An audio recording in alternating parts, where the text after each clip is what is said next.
Murang'a County has emerged as the top performing county for the year 2024. That is according to an Infotrack poll.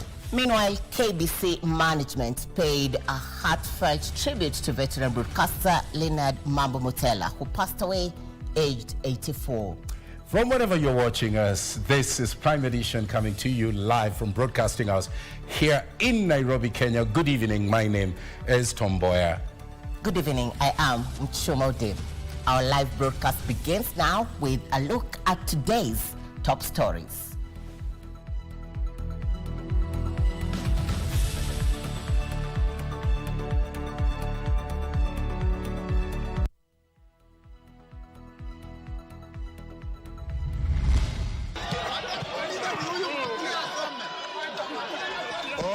Playing musical chairs. Azimio MPs occupy the majority side in Parliament as National Assembly Speaker Moses Wetangula accuses the judiciary of overstepping its mandate in shaking the House status quo.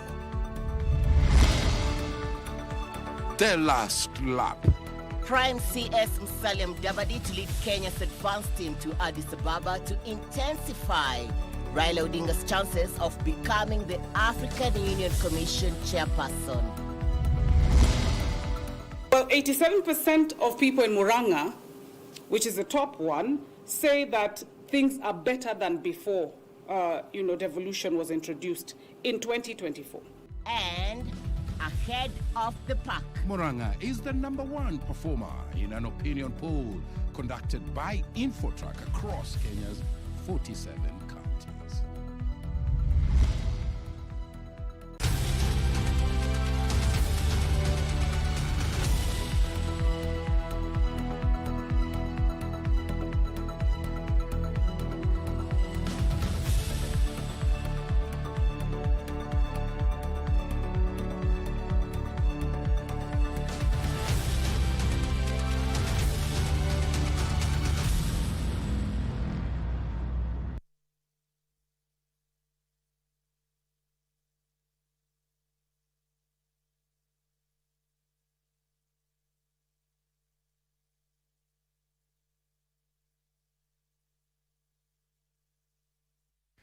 Thank you for joining us. A very warm welcome to the broadcast. Our socials at KBC Channel 1 on X, YouTube, and Facebook.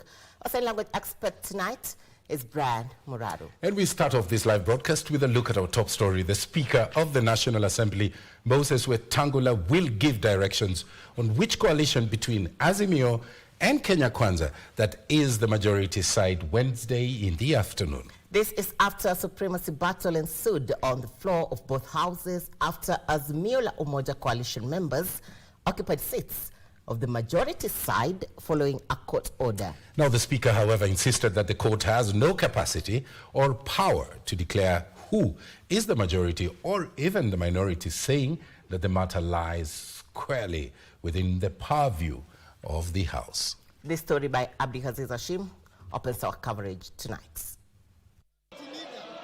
Honorable Speaker, I beg to lay the following papers on the table of the House today, Tuesday afternoon in Parliament. And the Auditor General's report on order.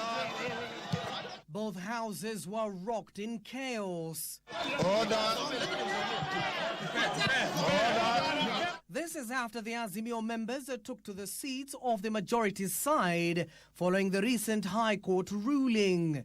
To what the court concluded, which is that the Azimio side is the majority. The situation was similar in the Senate, where Nairobi Senator Edwin Sifuna leading the charge of taking the majority seats in the upper house. I don't know where I'm supposed to sit. I am the chief whip of the government. My seat is supposed to be there. What are you doing? Can you please protect me? I want my seat back. That we in the majority coalition are going to ensure we enforce that court order, because we are believers in the rule of law. Once a court has pronounced itself, Senator Khalwale, you look for another seat. This session was temporarily halted in the National Assembly after a section of Azimio MPs blocked Deputy Majority Leader Mboya from tabling reports as required by the standing orders. Even when I sat on the seat, it is very warm, Mr. Speaker, unlike mine, which was very cold, Mr. Speaker. I didn't know the seats of Parliament have different warmth, Mr. Speaker. The court did not say that Azimio is the majority party. So you actually cannot be sitting on that seat. That is going to be determined by the Speaker. But let's look at the implications of this decision, Honorable Speaker. What happens to what we've passed in the past 2 years? The court has no capacity, has no power to declare who is majority and who is minority. That is a matter for the House. This is a matter for this House. Following this, Mbita Member of Parliament Emilio Odhiambo petitioned Speaker Moses Wetangula to cede office to Deputy Speaker Gladys Bosch-Sholei, citing the court ruling on bias. That judgment does not cast aspersions on the Speaker presiding on such proceedings. Until the appeal overturns this matter, I shall be recognized as the majority leader of the Republic of Kenya. The Speaker has resorted to cancelling the Wednesday morning session to allow the Clerk of the National Assembly and the Parliament Senior Council to find a solution to the matter. The Honorable Junaid Mohammed, in his nomination as the leader of minority, did submit a letter nominating him upon election by Azimio Coalition as a minority leader, signed by a paltry 80 members of the Azimio Coalition. Actually less than even what is provided for in our own standing orders, Honorable Speaker. There is this animal called also broad-based, Mr. Speaker. We want to broaden, deepen, and tighten this relationship, Mr. Speaker. Who you Speaker is my friend, but is going to be cited for contempt of court. Haiwezekani kamwe ukatupilia mbali maoni ya mahakama. All eyes are now on the speakers of both houses to give directions on the recent judgment by the High Court. Abdiaziz Hashim for Prime Edition.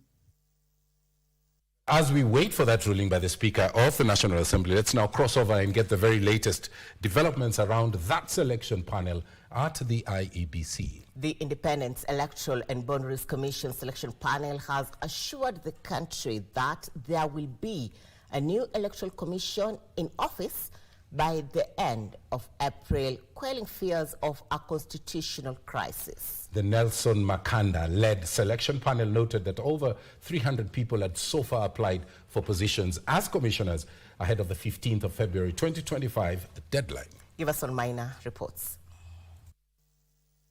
The threat of plunging the country into an electoral and constitutional crisis could finally be resolved, going by the words of the IEBC selection panel. Addressing the press in Naivasha, the Nelson Makanda-led panel vowed to do everything possible to recruit new IEBC chairman and commissioners latest in May this year, ahead of the 2027 polls. The panel reassures the public that in the process of discharging her duties, members are guided by the provisions of the Constitution, the IEBC Act, Cap 7C, as well as other relevant laws, and we will keep to the fidelity of the task that we have been given, and will faithfully discharge it so that we give this country an honorable commission, and a commission that will foster democracy in Kenya. We are expected to have a commission by April,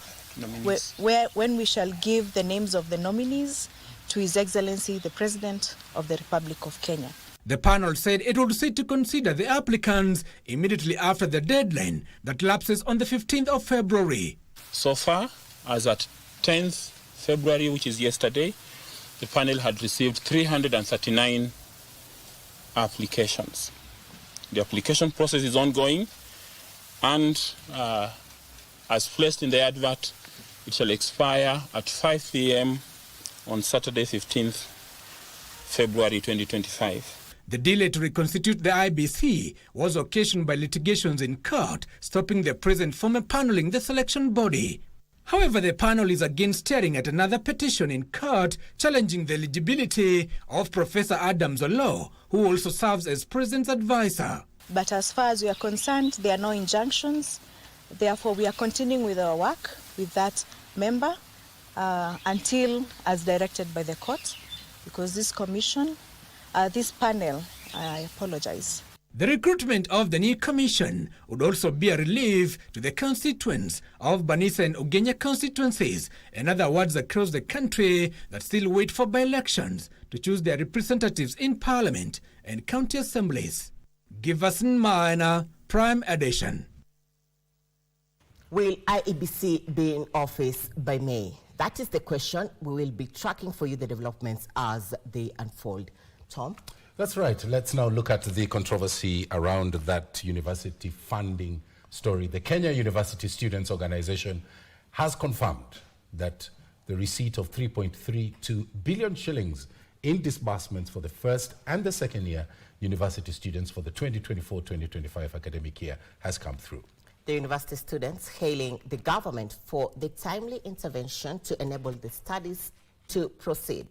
Well, according to the Ministry of Education, the funds released through the Higher Education Loans Board are intended to support students' upkeep, with each student receiving around about 40,000 shillings and 60,000 shillings in between those two figures. Here is that report.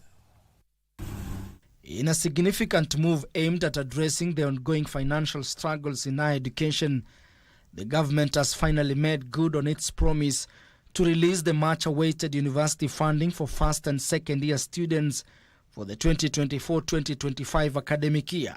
We are deeply appreciative of the timely release of the Higher Loans Board, that's the HELB loans, which will provide much-needed financial relief to countless students pursuing their academic dreams. The funds, which had been a source of concern for many students and institutions, are crucial in easing the financial burdens that have affected thousands of learners across the country. By facilitating access to higher education funding, this gesture further empowers students to focus on their studies, contribute to society, and ultimately build a prosperous future for Kenya.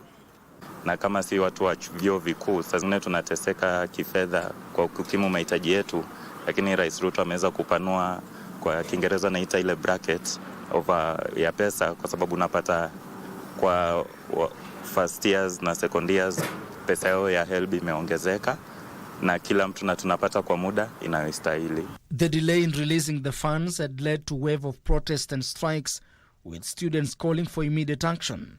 The release of the funds will ensure that the university education calendar is not affected. Ben Chumba, Prime Edition. Well, in the 80s, those funds were referred to by the students as boom.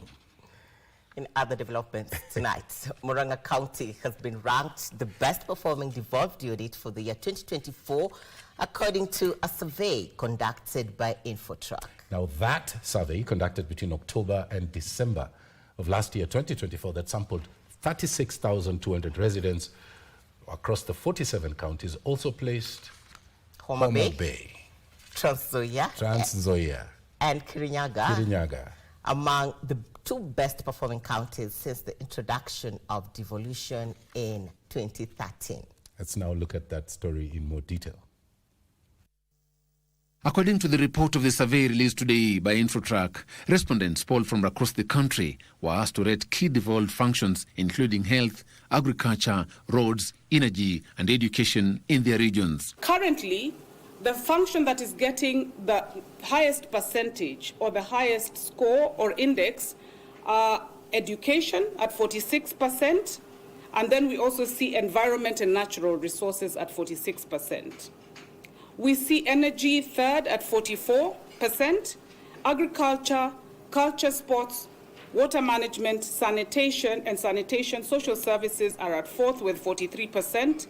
Roads and transport, health, county planning and development, trade and tourism, lands and settlement are at 42%.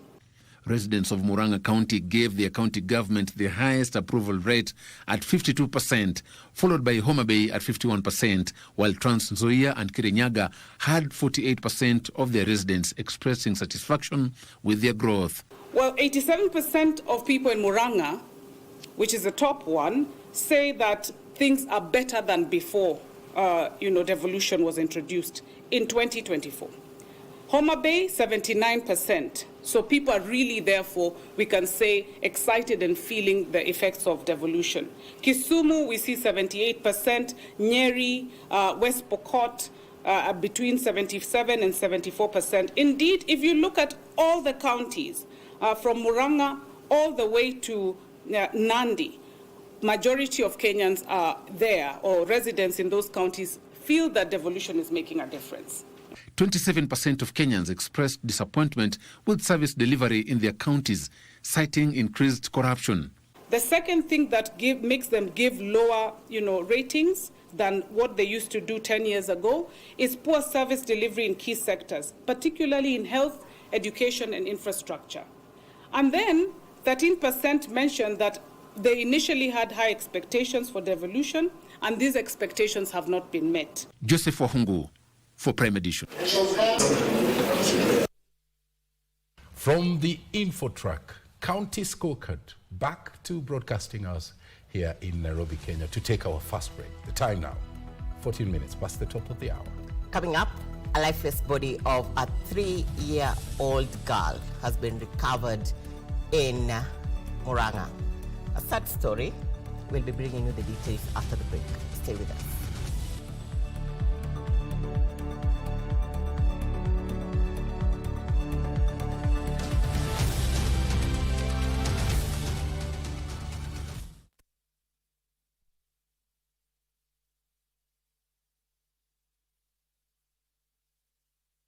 Hii Mazademia iko kwa star 570 hash. Cheza sahihi ikiwa ni option 2, 3 na 4. Ama pia unaweza cheza kwa tushinde.com. Register, deposit na ucheze. Cheza wakati wowote na ucheze mara kadhaa ili kujaza entry ticket zako kwenye draw ya ushindi. Inuka na Loto Moto.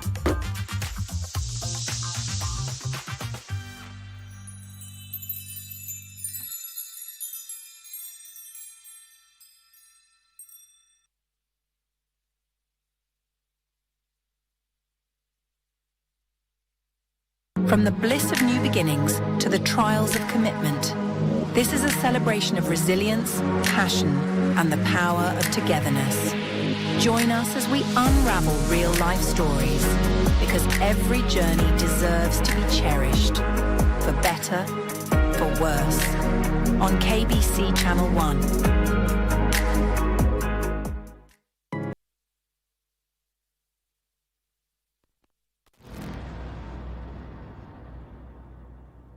Welcome back to Prime Edition. What are our socials? Our socials at KBC Channel 1 on Facebook, X, and YouTube. Speak to us. Tell us what your thoughts are on some of the stories that we are covering from you. What do you care about those stories? If we get time, we'll sample one or two at the tail end of this live broadcast. Moving on swiftly. The Kenya Broadcasting Corporation Management, led by the Managing Director Agnes Kalechenguna, Tuesday paid glowing tribute to late veteran broadcaster Leonard Mambo Mbotela, who died aged 84. The managing director, who visited the family to offer her condolences alongside top managers, hailed Mbotela for his 61 years of dedicated service to the corporation, saying that it will forever remain unmatched.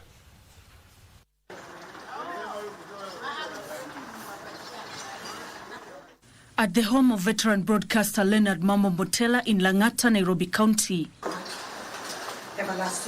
family and friends continue to mourn the veteran journalist who died on Friday, aged 84 years. Accolades on the wall speak of a stellar broadcast career. The Kenya Broadcasting Corporation top management, led by the Managing Director Agnes Kaleche, visited the home of the late veteran broadcaster in Nairobi to offer their condolences. 4 days since Mbotela died, his son Jimmy still recalls the last moments with his late father. The day before he passed on, I went there in the morning. Somebody just told me, Jimmy, go and see your dad. And there are usually those times of visiting. I told those people, no, I've got to see Mzee. They allowed me. Mzee was alone. I went there and I held his hand. I mean, when he saw me, he stretched his hand like this. So when I held him, he clutched the fist so much that I could not. And the nurses came and said, no, I have to go because he had to be given medicine. In my opinion, that was the last handshake. Jimmy, take care of the family. The late Mbotela was described as an avid lover of his work, especially his Je Hu Ni Ungwana program, which aired on radio until his demise. So, I mean, you don't get that talent anywhere. Like I said, KBC is poor. KBC is poor because we can't replace that talent. Hello, as part of his legacy, we have dedicated a wing to Leonard Mambo Mbotela in one of our new administration blocks. So every time we walk, we'll still remember the memories and we'll keep them alive through that. I remember I was at work in the afternoon. I received a call from him. He said, Jimmy, you will not believe what has happened to me today. I'm the happiest man. Come home.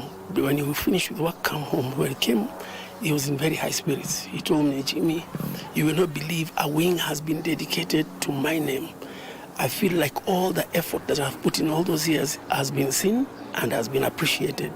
Kuna wakati tulikuwa tumemwambia sasa, wewe kaka, umekuwa na KBC miaka yote hiyo, si utafuta station zingine mpya zimeingia? Akasema, sikizeni, kama hamtaki mimi na kaka yenu tena milele, niambieni nitoke KBC. KBC sitatoka maisha yangu mpaka mwisho wa maisha yangu. Muuliza sasa wewe umesema KBC na mdaka. Hapana mama. Waliniambia nikae hapo, siku ile nitaamka nifanye hivi, nishibe nikutembea, nipige simu niseme nimekitaji. Funeral arrangements are ongoing and a fundraiser is slated for Tuesday evening. The remains of the late broadcaster will be interred at Langata Cemetery on Saturday, the 15th of February 2025. The unmatched Mbotela. Well, he touched our lives in different and special ways. May his soul rest in peace. In other news tonight, police have launched investigations into the mysterious death of a young girl whose lifeless body was discovered in a well. Preliminary reports indicate that the minor could have been sexually assaulted before being murdered here. Now, is that disturbing report? The search for Eliza Wamaitha began on Sunday, February 9th, 2025, around 6 p.m. after she went outside to play with her peers from her neighborhood and failed to return home. Nikauliza wenzake, Eliza yuko wapi? Wakaniambia Eliza alikuwa hapa. Na juu walikuwa na umri kama wake, hawangeweza kujua kama ni mtu mwenye amembeba ama ameenda hivi juu hata wao walikuwa wanacheza. Eliza ni yeye alikuwa amejiondoa. Huko vichakani tulimtafuta, lakini inaonekana huyo mtoto wakati alishikwa alipelekwa na mwanaume kwa nyumba akajivijali na yeye usiku mzima. Unable to locate her, the mother decided to report her disappearance at the nearby police station in Maragua. The search coming to an end after her lifeless body was recovered from a nearby well, with her clothing bearing blood stains. Nikagoja askari wakuje, ndio wakamtoa, ndio nikaenda kuangalia mtoto, nikapata hata miguu yenyewe miguu yenyewe imeteguliwa. Yani huyu mtoto alikuwa ameteguliwa, mikono yake nayo haezi rudisha, mikono ilikuwa imewekwa hivi, kwa hivyo alikufa na uchungu. Ulimi wake alikuwa amejiuma, juu ulimi alikuwa ametoa, alikuwa amejiuma, ni uchungu wenye alikufa nayo. Residents have since taken to the streets demanding action and accountability from law enforcement regarding the rising incidents of violence in the area. Eliza anataka kufanywa postmortem, na mimi kama mama yake sina huo uwezo. Naomba serikali ingilie, inisaidie Eliza afanyiwe postmortem. Kutoka hapo wanisaidie kupanga mazishi ya Eliza. In a related incident, police in Kerugoya have detained 4 suspects who were rescued from an enraged mob after allegedly attempting to rob an M-Pesa shop at gunpoint. The shop owner raised an alarm and locals managed to corner the suspects, setting their getaway vehicles ablaze. Saa hii imeshomwa na watu wamekasirika kutoka Kerugoya kwa sababu ya hiyo wizi. Wameshikwa, wamegonga mpaka wakapigwa, wengine wameumia kabisa, mpaka gari imechoma saa hii iko hapa kwa barabara. Live and direct.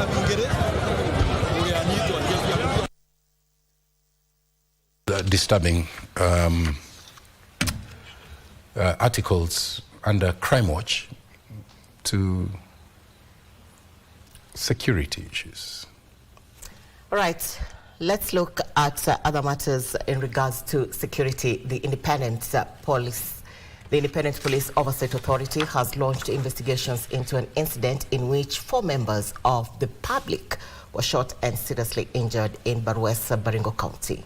IPOA says that police acted extrajudicially when they fired live bullets to disperse a crowd that wanted to lynch alleged thieves who were said to have been stealing and slaughtering cattle for sale at a local butchery.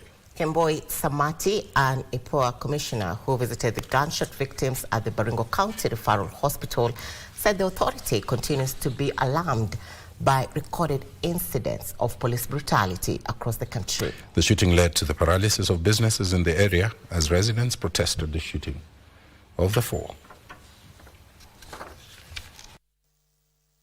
Of late, to my witness, a lot of police in actions in the latest shida. We have had issues recently in Narok, where some officers were injured and people died.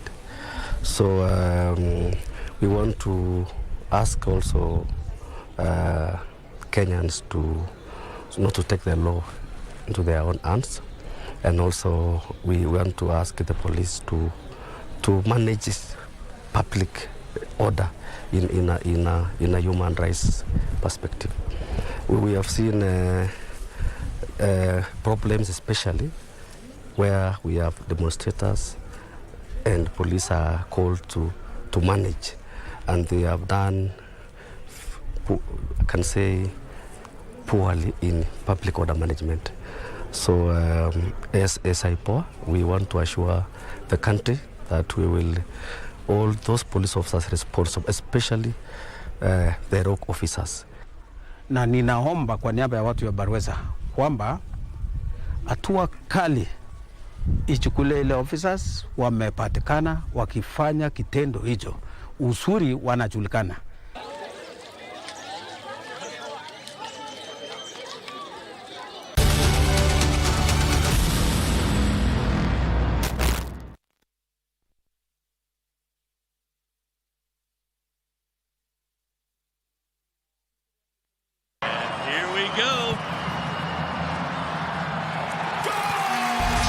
Favorite team and win big on michezobet.com. Casino, Aviator, and other crash games also available at michezobet. Sign up today. This message has been approved by BCLB license number 664. Gambling can be addictive. Play responsibly. Terms and conditions apply. Ama mheshimiwa ulikuwa tu Valentine yangu. Sikia. Wewe. Kali ni yako. Hata wewe si yako. Wewe uko hata na pikipiki. Wewe hata si yako wewe. Acha, wewe uko hata na pasikiri. Wewe ndio ulikuwa unataka nikupeleke pale. Mimi unipeleke wapi sasa, mimi ataenda na wewe wapi? Polisi, wewe ndio ulikuwa unataka nikupeleke. Habana ya. Very good. So, who is the who now here? Who is the who? Who is the you? Hey, who is the you? Wewe. Hiyo unamaanisha nini? Yeye ni nani hapa? Muulize na Kiswahili. Tena ingine kama nilifanya vibaya, I'm sorry, and if you want to be my Valentine, I'm here. Mheshimiwa. Wewe si wewe nimeongelesha. Sijaongelesha, sijaongelesha.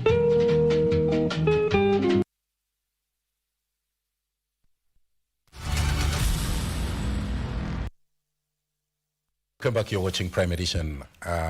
Our socials at KBC Channel 1 on Facebook, X, and YouTube. I was hoping she'd have read... the story we highlighted tonight. Not the story. I was hoping you'd have read the feedback we're getting, but I know you'll do it at the tail end. Oh, yes. Thank you so much for your feedback. We'll do that before we wind up the bulletin. Okay. Prime Cabinet Secretary Musalia Mudavadi will lead a Kenyan delegation to Addis Ababa Wednesday to intensify campaigns for Kenya's candidate for the African Union Commission chairperson, Raila Odinga, ahead of the elections slated for Saturday. Apart from attending ministerial meetings of the African Union, Mudavadi is expected to lobby diplomats and delegations from voting countries ahead of the 38th ordinary session of the Assembly of Heads of States and Government to be attended by President William Ruto. Gigi Curie has been tracking that story for us and now puts it in perspective. The campaigns for the African Union Commission chief are in the home stretch with 4 days remaining to the election.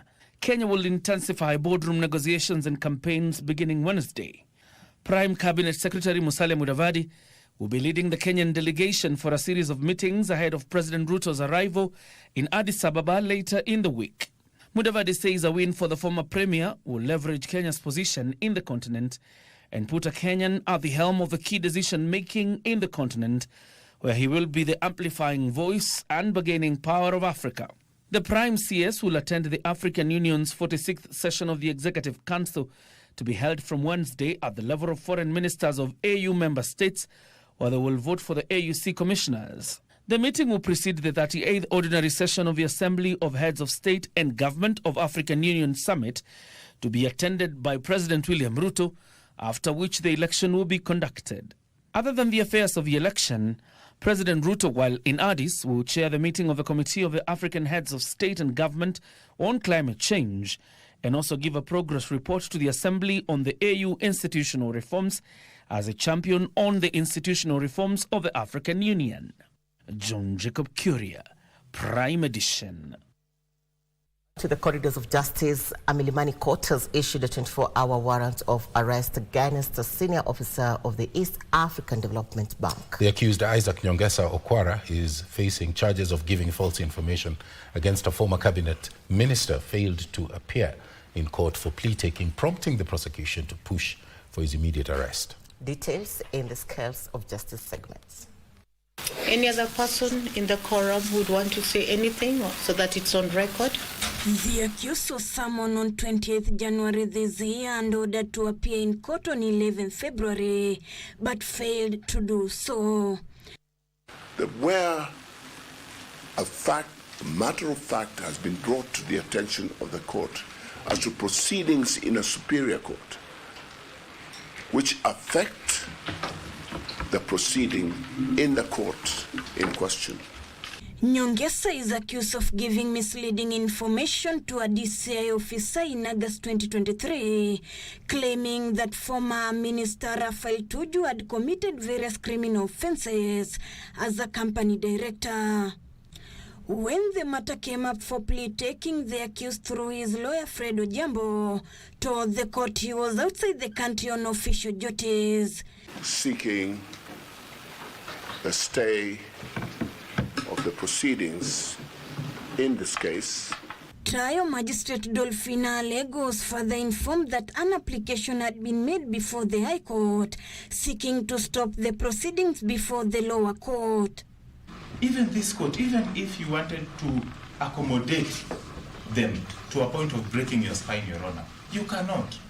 Even if you are so merciful, at least someone should place something before you to tell you why this person is not able to come.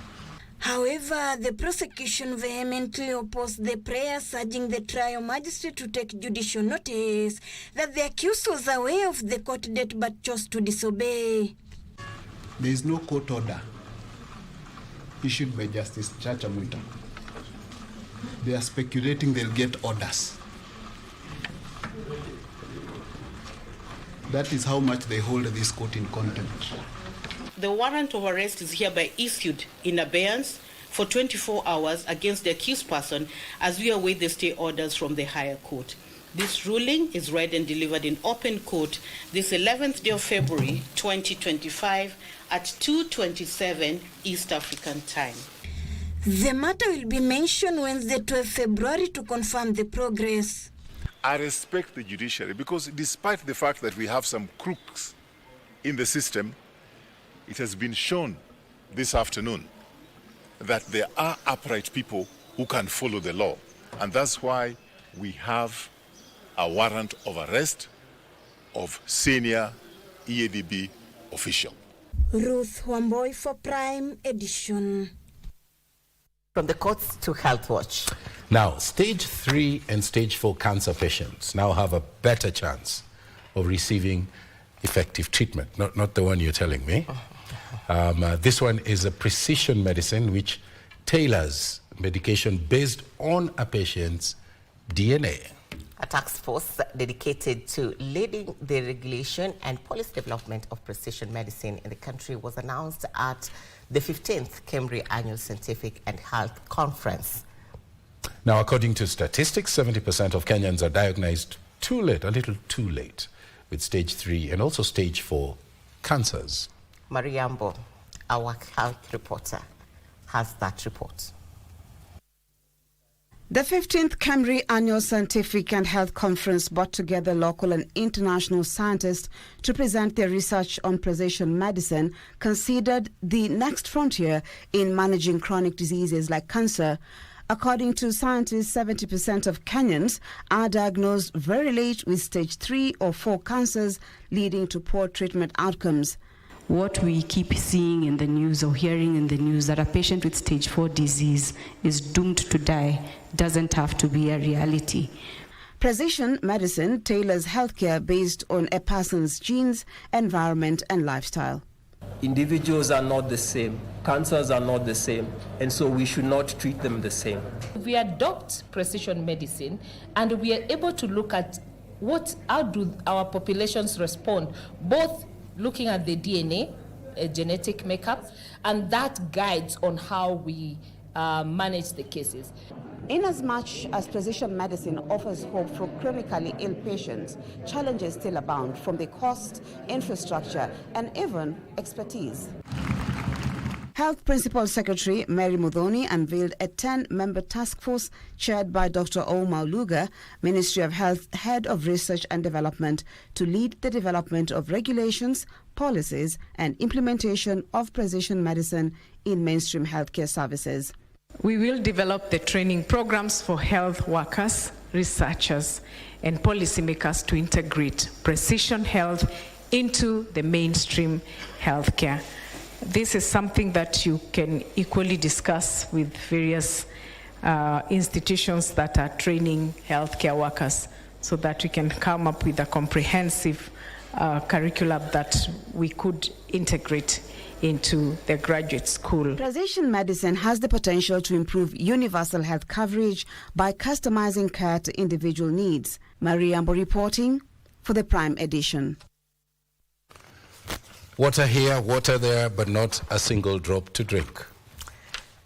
The story we highlighted for you yesterday by Bernard Maranga. Lake Jipe, located in Taita Taveta County near Kenya's border with Tanzania, is a key economic resource for fishermen and traders. The lake is, however, facing extinction, believe it or not, and locals are now worried that if action is not taken at all to protect that ecosystem, the repercussions will hit them hard.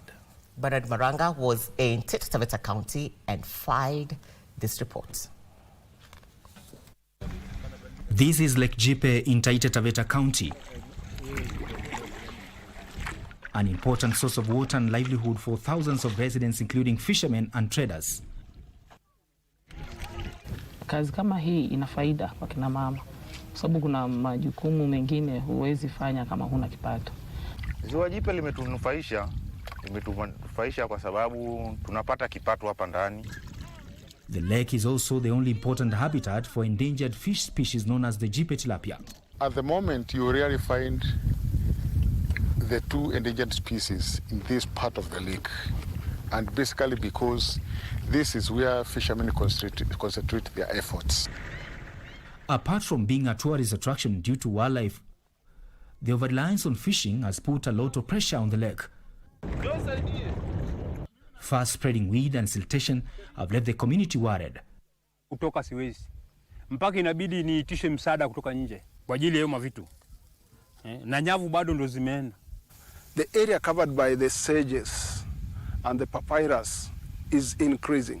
This lake initially was 108 kilometers square. Up to last year, our studies as Kenya Marine and Fisheries Research Institute concluded that it's 27 kilometers square, and that is by far having a great effect on the local community because they depend on this lake as matters of fisheries are concerned.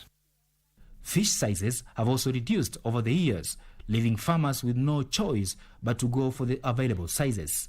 There's been complaints about depleting fish stocks, especially fishermen catching small fish. This has been because of use of unsustainable fishing methods. In order to actually solve this problem of small fish size or small fish stocks, it's advisable to practice sustainable fishing practices. Many here blame the shrinking water level on climate change and human activity. We have been experiencing the dwindling of some of our wetlands, and Lake Jipe is one of the critical wetlands in this country. And also, as the water levels are dwindling, that means the ecosystem is disturbed, the fisheries are disturbed, and all other organisms within it. Experts have recommended alternative ways of livelihoods within the Jipe ecosystem to reduce pressure on the lake. To support the conservation of Lake Jipe, a permaculture garden has been set up at Jipe Primary School, which is improving nutrition in the area and supporting their learning. We are helping them generate vegetables from this permaculture garden by running a model that they can clearly emulate from time to time, and their kids can learn from it. Lake Jipe remains an important conservation site and an economic hub in Taita Taveta and Kenya at large. The lake has to be protected to save the livelihoods of thousands of people in Taita Taveta. Bernard Maranga, Lake Jipe, Taita Taveta County.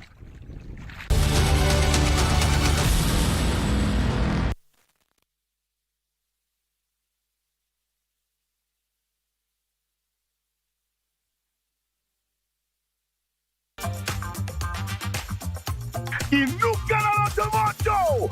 Kashamba, Kajuja, mali safi. Worth 1.7 million Kenyan shillings na kamejiset kwa *570# na tushinde.com. Na ukiwai, unaongezewa 1 million Kenyan shillings ya kujenga kwa shamba yako. Na bado, kuna nini hiyo side ingine? Hapa ndio mwisho. Weekly draw ya chapa bado iko na zawadi pia ni za kukuinua. Iko Probox new model. Iko Master Demio. Cheza mara kadhaa na uweze kujipatia entry tickets kibao na uboost chance yako ya kujishindia kwenye draw zetu. Kila kona imejazwa kwa *570# option 2, 3 na 4 na tushinde.com, na kwako ni kuinuka na Loto Moto.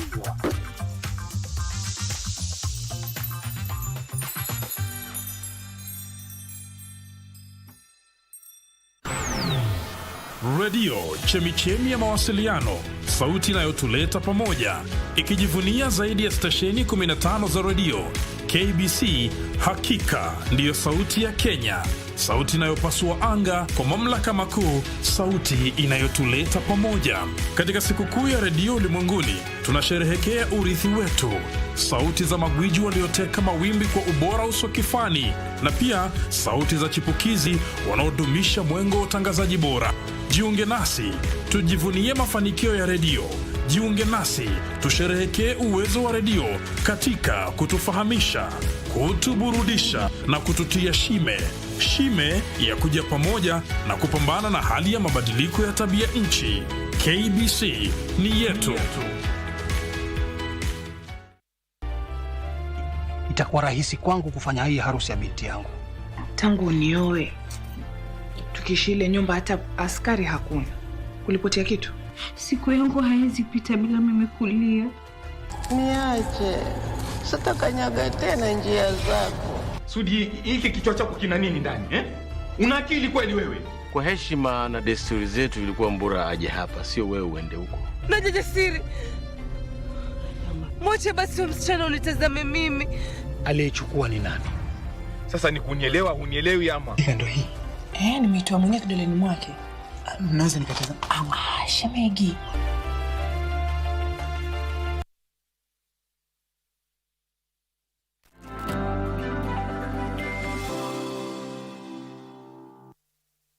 Thank you for staying with us. You are watching Prime Edition. We change gears now to business news. My name is Wairi Mujenga.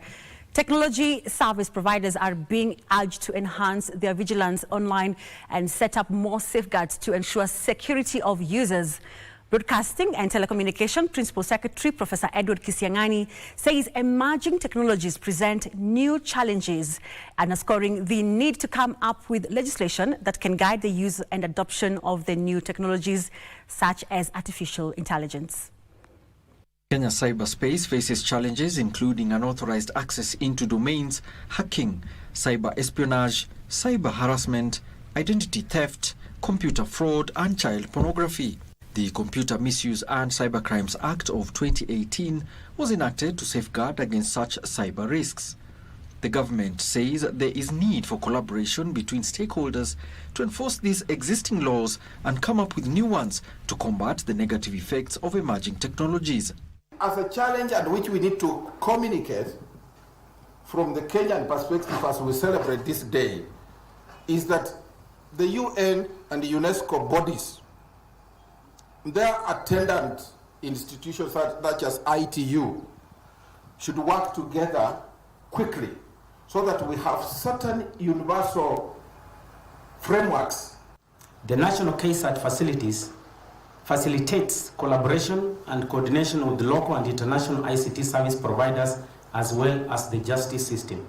Speaking at this year's Safer Internet Day celebrations, Professor Kisiangani said there is a role that users play in ensuring their own online safety, with parents urged to prioritize safety of children online. You cannot say people can enjoy freedom to the extent that that freedom to use the net is limitless.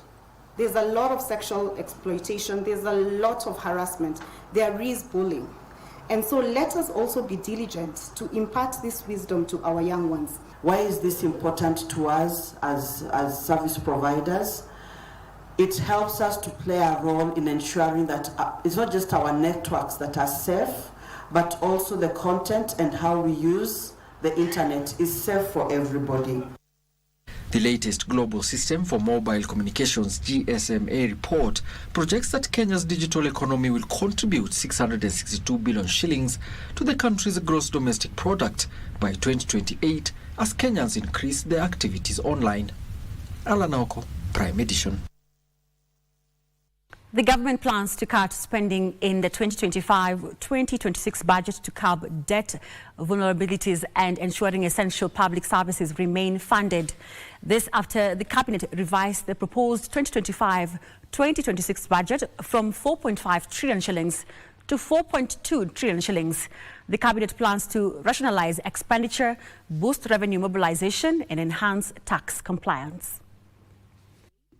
President William Ruto chaired a special cabinet meeting where the cabinet revised downwards the proposed 2025-2026 budget by 300 billion shillings to 4.2 trillion shillings. This is equivalent to 22.1% of gross domestic product. Of the amount, 3.1 trillion shillings will be spent on recurrent expenditure. 805 billion shillings is for development projects. Counties will share out 436.7 billion shillings and 5 billion shillings to cover unforeseen expenses. The government says the proposed 2025-2026 budget will focus on reducing the cost of living, creating jobs, expanding the tax base, and strengthening foreign exchange reserves to spur inclusive growth. To improve financial management, the government will implement zero-based budgeting, transition to accrual-based accounting, and fully operationalize IFMI's asset inventory management. It will also adopt a Treasury single account to streamline cash flow and expand public-private partnership to fund key projects. Meanwhile, the cabinet has approved an additional 199 billion shillings in the supplementary budget too for the 2024-2025 fiscal year. The cash will address government and externally financed projects, personnel emoluments, budget realignments, and revenue adjustments. For SACCO organizations and SACCO members, SACCOs that had invested in the Kenya Union of Savings and Credit Cooperatives Limited have been advised to amend their books to accommodate losses. Cooperatives and MSME Development Cabinet Secretary Wycliffe Oparanya says the money lost in Cusco's investment might not be recovered, and already talks with banks to rescue some SACCOs have started.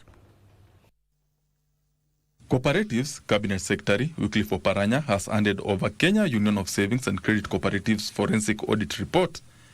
to the National Police Service for further investigation and prosecution.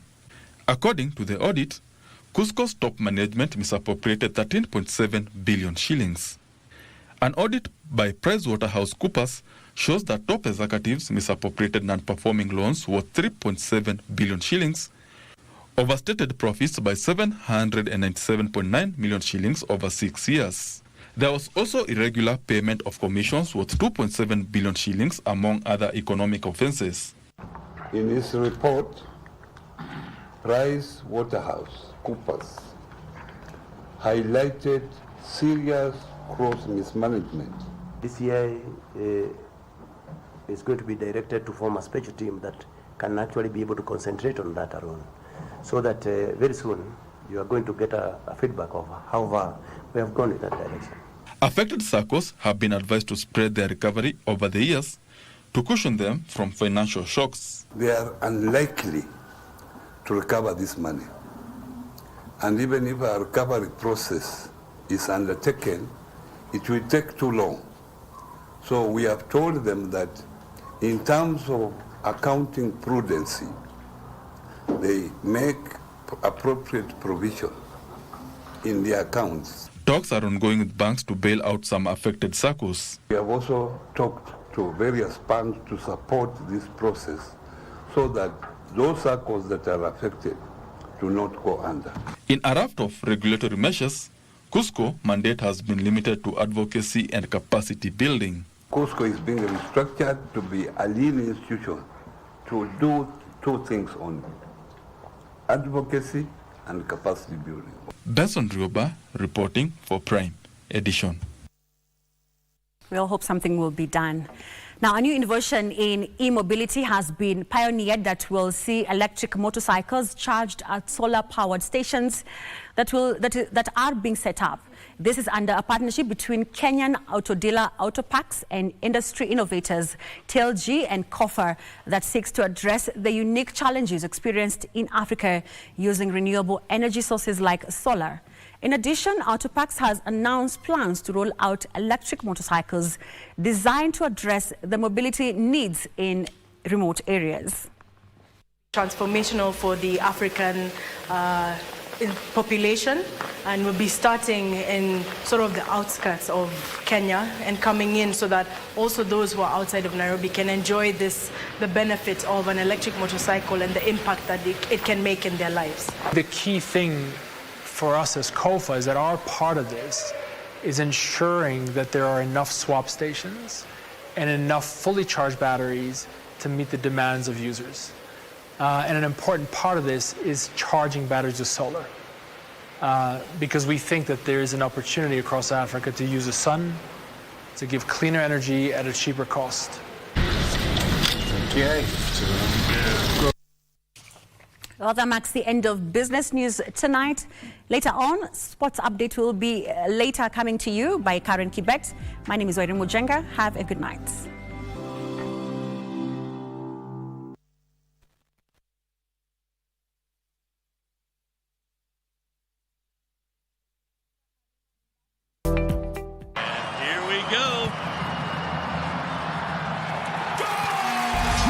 Favorite team and win big on michezobet.com. Casino, Aviator, and other crash games also available at Michezobet. Sign up today. This message has been approved by BCLB license number 664. Gambling can be addictive. Play responsibly. Terms and conditions apply.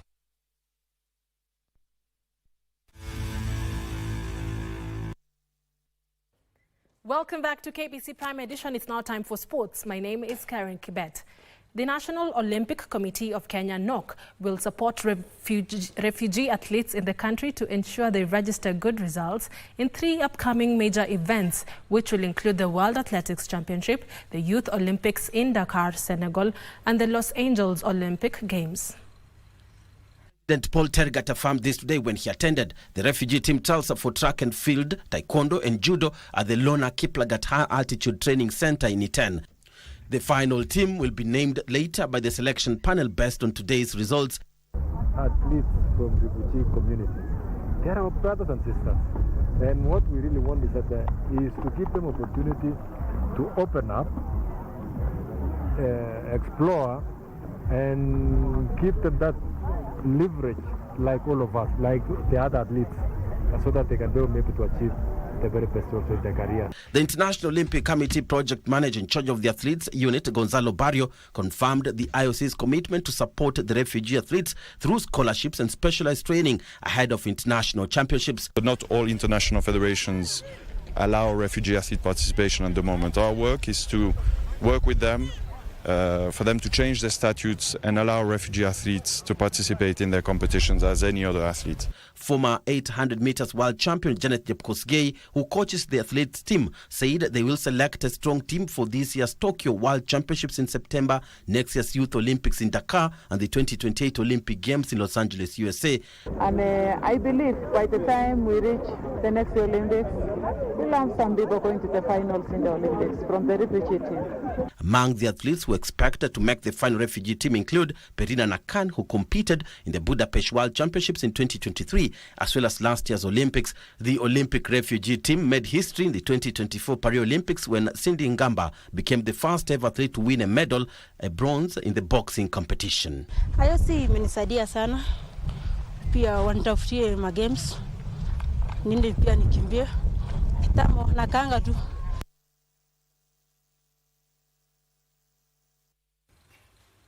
The national under-17 ladies football team will go to camp this week in preparation for next month's FIFA World Cup qualifier against Uganda. The head coach, Mildred Cheche, has already unveiled a provisional squad of 51 players for the qualifier, who include a number of players who featured at last year's FIFA Under-17 Women's World Cup in Dominican Republic, such as midfielder Halima Imbachi, goalkeeper Velma Auma, defender Lorraine, forward Joy Valencia and Quinta Adhiambo, as well as other fresh talents from the school. A number of friendly matches are lined up to ensure the team is well prepared for Uganda, who have already played in the first round of the qualifiers. The Kenya Junior Starlets will be aiming for nothing short of victory to set up a decisive clash against Cameroon in their quest for another ticket to their second FIFA World Cup. Women's World Cup. The Kenya versus Uganda tie will be contested over 2 legs, with the first match scheduled between the 7th and 9th of next month and return leg a week later. The Kenya fans are being rewarded tonight. Looking to seize the opportunity tonight. The draw for the 2025 Mozart Bet Cup is set to take place on the 17th of this month, with a round of 64 matches scheduled for the 22nd and 23rd of February. The tournament features FKF Premier League clubs, lower tier challengers and non-league teams. This season sees a strong non-league presence, with sides like Kakamega Veterans, Jumbo TFC and Donholm Seniors, bringing an added element of unpredictability to the competition. The round of 32 will be played in March, followed by the round of 16 in April. The quarterfinals and semi-finals are slated for May, with a grand final taking place in June.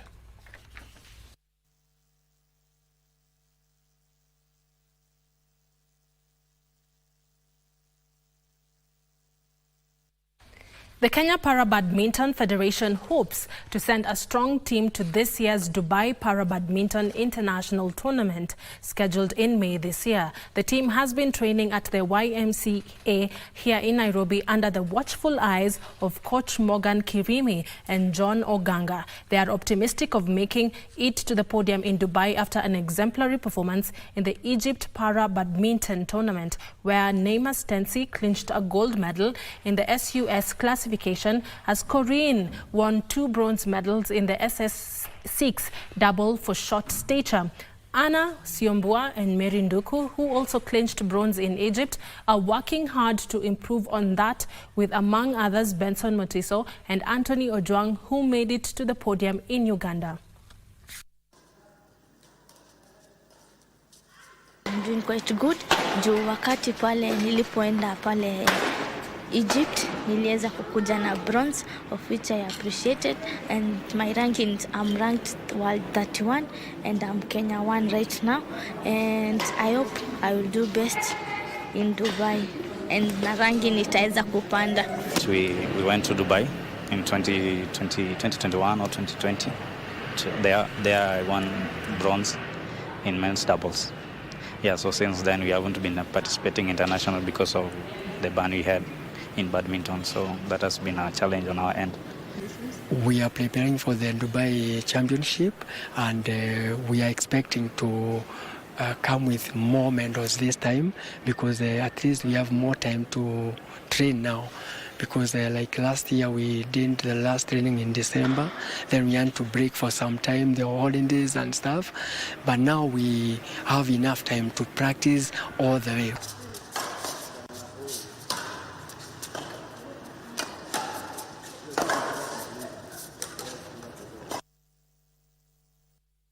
And those are all the sports stories we had for you tonight. Do not forget that the UEFA Champions League knockout round playoff kicks off tonight with Manchester City and Real Madrid battling it out at the Etihad Stadium. We will relay the results later to you tomorrow. Same right here on KBC Prime Edition. My name is Karen Kibet. Have yourself a peaceful night.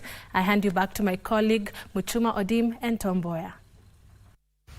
Thank you, Karen Kibet. Marakwet Express. Earlier on, we had Nimo. Yes. Wairi Munjenga with the business bits. Yes. And as we promised, Tom, through our word, quick acknowledgements. Grace Mudeu, Kenneth Emu, thank you for keeping it KBC Channel 1. Max Ton Odwor, Eric Murimi, thank you for your feedback on our social media platforms. Continue talking to us. And for more details on ad items and many more, do log on to www.kbc.co.ke. That's right.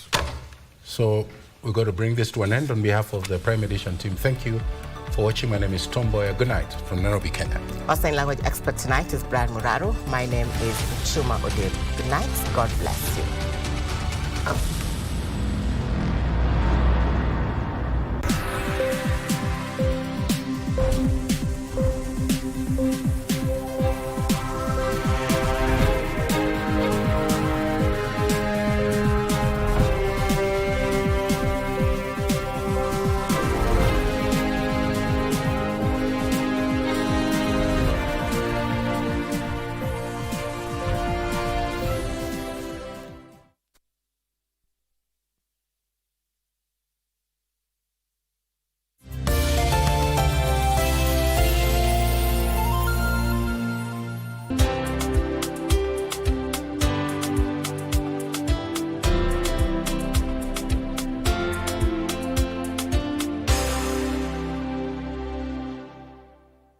Kuna Probox kwa star 570 hash. Cheza sasa hivi, jipatie entry ticket ya kuingia kwenye draw ya kujishindia gari hili, ikiwa ni star 570 hash option 2, 3 na 4, au ingia kwa www.tushinde.com. Register, deposit na ucheze. Wewe ikawa ni yako. Cheza wakati wowote na ucheze mara kadhaa ili kujaza entry ticket zako kwenye draw ya ushindi. Inuka na Loto Moto.